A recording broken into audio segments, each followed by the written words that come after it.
This very last dog of the week. One of my favorite young players in the NBA playing right now. As some would say, the best two-way guard in the league. Someone might disagree, Joe. Joe.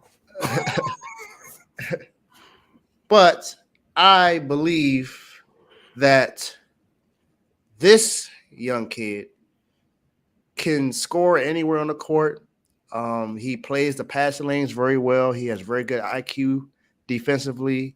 Whether he's guarding your best player or not, he can make a difference on the defensive end. He does play in a good system in OKC. Remember, he was a part of the trade that sent Paul George to the Los Angeles Clippers. He's been to the playoffs twice, but it wasn't as the guy. He was more so of a role player during that time, or I wouldn't say a role player, but he wasn't the guy during that time. So he has some really good talent on his team with Chet Holmgren, who is technically in his sophomore season, but he did not play last year, so they consider it his rookie season since he's finally able to play. You got Lou Dort. That's on this team. You got Josh Giddey that's also on this team. And then you got the young kid Williams, who's playing pretty well this year. Mm-hmm. But I believe, me personally, I could very well be wrong. I think he should be leading in the MVP vote right now. Oh, man. That's me. Mm-mm.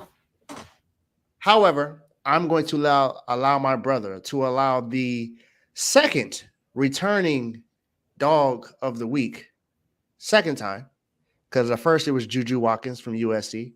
If you don't know who she is, trust me, she is balling as a freshman in USC.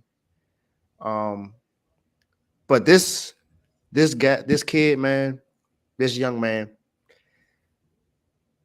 Shai Gilgeous-Alexander, SGA, is a part of the Dogs again for the second time.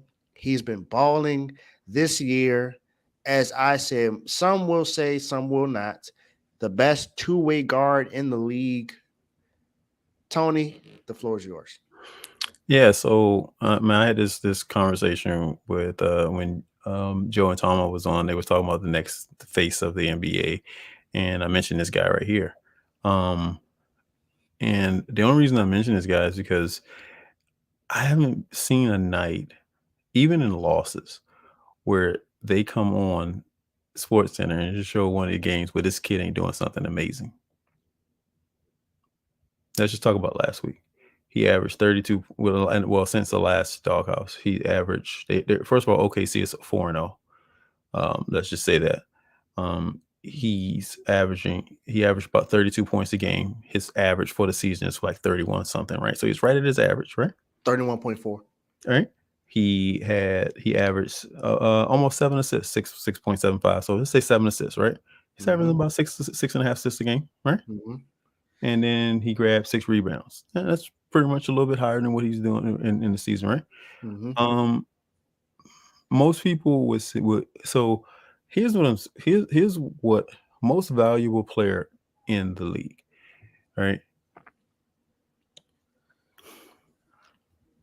If you take Jason Tatum off of Boston, right? Does Boston still compete and win?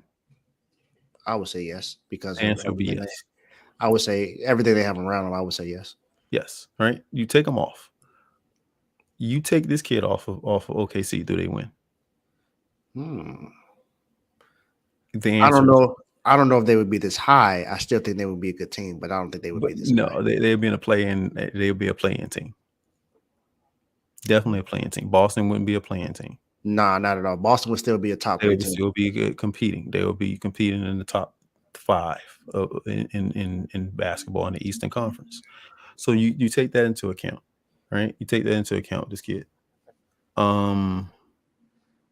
Houston could be dogs too. Yeah, Houston basketball. Don't worry about the comments. Oh, I was like, Houston who? You know what I'm saying? So that's what I'm thinking about with this kid. Like when you watch him play, Like most valuable player doesn't mean the team. It doesn't mean the team with the best record. It's the player that's most valuable to their team. Who's the most valuable player? If you take him away, that team would tank, and OKC would tank. But this guy wasn't on their team. He has the numbers, right? He has the numbers. Does Tatum has the same numbers with him as far as rebounds and assists and stuff go too? The answer is no. This kid No. actually, I think he averages about almost two steals a game too, right, or something like that too, right? Yep. So he has an all around game. He's not just offensive rebounding. Jokic is playing the game. I'm not saying so. I would say that I would say that both him and Jokic are neck and neck, right? In there, I still would give the nod to this kid here. I still would give a nod to this kid here, and it's only because exactly that's what I was about to say. That kid hasn't scored has only scored under 25 4 times this year. Crazy. You can't stop him. So that's what I'm saying. Like you can't come in there and take away from this kid what he's doing for that team. He's put the team on his shoulder, no matter who's in the game. He's put the team on his shoulder. I watched him the other night, and I was like, man, this kid is magical. He's He special. has. I don't. You know how they say some people that don't have feet. He reminds me. He reminds me of Westbrook when he was playing for OKC, when they was feeding him the triple crown, when they were trying to feed him the triple double crown or something like that. That's what he reminded me. Remember that year, Westbrook had no fear. He was just like, I'm just going out and I'm just playing, I'm balling. I'm just going out and I'm That balling. boy Russ was trying to dunk on everybody that year. This kid here isn't he you just can't stop him. You know, and that's why when I was asked like who were my dog of the week, I said it got to be this kid, because every time I turned on a game with him, he was like one. I'm gonna be honest with you guys. Every time I turned the game on him with him, he was in the air like this, in the air every single time. I was like, what the heck? Like every time I turned the game on, I was like, this nigga flying. It's like this dude flying. Why is he flying every time I turn the game on? But yeah. He definitely has been flying. He's been balling, man. You really have to give people their just due, right? And when you look at the all-around thing, the all-around game between all of them. Now, I will say Joker's playing well too, right? Joker with all the triple doubles and stuff like that. He's playing well too, right? So wait, I got some stats for you about SGA as well. Okay. So games this season under 20 points, 3. Mm-hmm. Games scoring over 40 points, 2. Mm-hmm. Games scoring exactly 31 points, 12. Most in NBA history. Mm-hmm. That is wild. Yeah, he's balling, dude. And like you can't take nothing from him. And he comes out there like and the one thing that I like about him, he has impeccable body control. Oh my goodness, man. I be watching him, I be like, yo, this dude here, I'm like, he's special. He's special.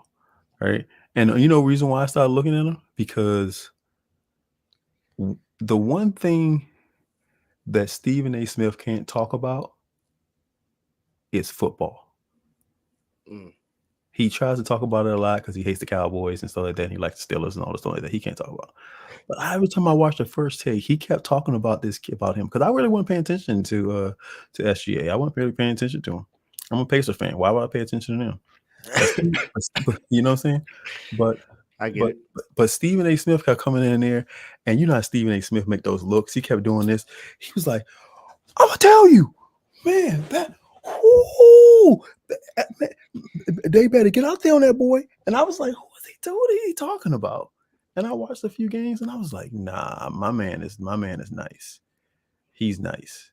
He's nice. Like Stephen A. Smith ain't like, this is one of the ones where I can say he's spot on with what this kid is. But anyway, that's why I said that he got to be a dog. He's probably a dog. He can pretty much be a dog every week.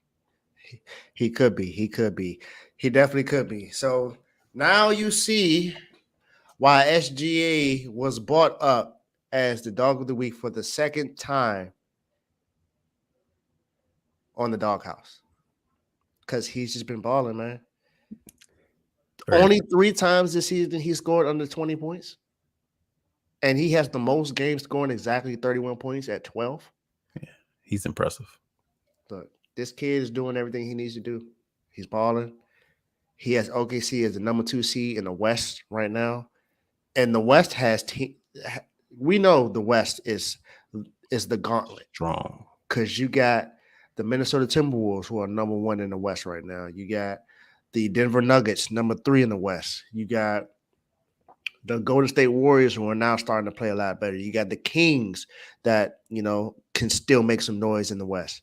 You got Phoenix. You got the Clippers. Like, these teams are loaded. They tough. And OKC is number 2 in that gauntlet of the West because this young man, has been balling out. So, SGA, welcome back to being Dog of the Week. You deserve it. Welcome.